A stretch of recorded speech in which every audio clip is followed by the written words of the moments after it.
నా వైఎస్ఆర్‌సీపీ పార్టీ అయితే వెన్నుపోటు దినోత్సవంగా ఏర్పరచుకొని కాబట్టి కార్యక్రమాలన్నీ విజయవంతం పూర్తి చేసుకున్న విషయం మనకు తెలిసిందే.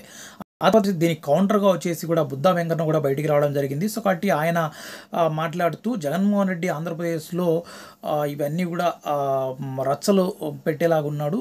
చాలా ఎత్తున కూడా ఇది చేస్తున్నాడు. కాబట్టి రెచ్చగొట్టే విధంగా ఉంది ఆయన ధోరణి. కాబట్టి ఆయన రాష్ట్రం నుంచి వెలివేయాలని చెప్పేసి నేను లెటర్ పెట్టాను. అది ఇది అని చెప్పేసి ఆయన మాట్లాడుతున్నారు. ఒక రకంగా జగన్మోహన్ రెడ్డి కూడా రెచ్చగొట్టే విధంగా ఉంటే కూడా లక్షలాది మంది ఈరోజు జూన్ 4న వచ్చిన జనాలను చూస్తే నిజంగా ఆశ్చర్యం కలిగిస్తుంది.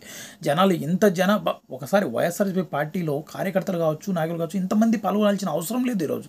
కానీ చాలామంది చాలా పెద్ద ఎత్తున స్వచ్ఛందంగా వచ్చి రాష్ట్రంలో జరుగుతున్న సంఘటనల గురించి, దాని గురించి కూడా పూర్తిగా కూడా వాళ్ళు గ్రహిస్తున్నారు గనక కాబట్టి వచ్చి స్వచ్ఛందంగా పాల్గొన్నారు. So, okay. ఇయన్నీ జరుగుతుంటే రాష్ట్రంలో అనేది వాళ్ళు ఏదైనా కూడా ప్రతిపక్ష నాయకుడు అనే వ్యక్తి ఉంటే కూడా తప్పకుండా ప్రజల పక్షాన పోరాడుతూ ఉండాలి. వాళ్ళొచ్చి వాళ్ళకి సంబంధించిన కార్యక్రమాలు వాళ్ళు చేసుకుంటూ ఉంటారు.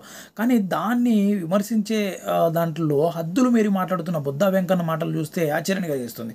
అంటే జగన్మోహన్ రెడ్డి రాష్ట్రంలోకి రానికూడదంటే ఇంత పెద్ద ఎత్తున కార్యకర్తలున్నారు. దాదాపు 40% ఓటు శాతం వచ్చింది. కోట్లాది మంది ఓట్లేశారు.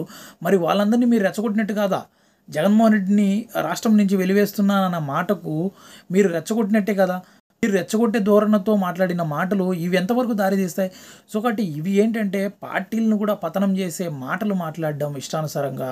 అందువల్లనే ఆ పార్టీలలో వాళ్ళకు సరైన కార్యక్రమాలు కూడా అందకపోవడం, సరైన పదవులు కూడా అందకపోవడంతో ఇబ్బందులు పడుతున్నారు. కానీ అధినేత కంట్లో పడాలనో, అధినేత మనసులో పడాలనో కాస్త అప్పుడప్పుడు వచ్చి ఇలా మాట్లాడుతుంటారు గానీ, ఏదో చేయాలనుకుంటారు. కాకపోతే ఏదో అయిపోతుంటది.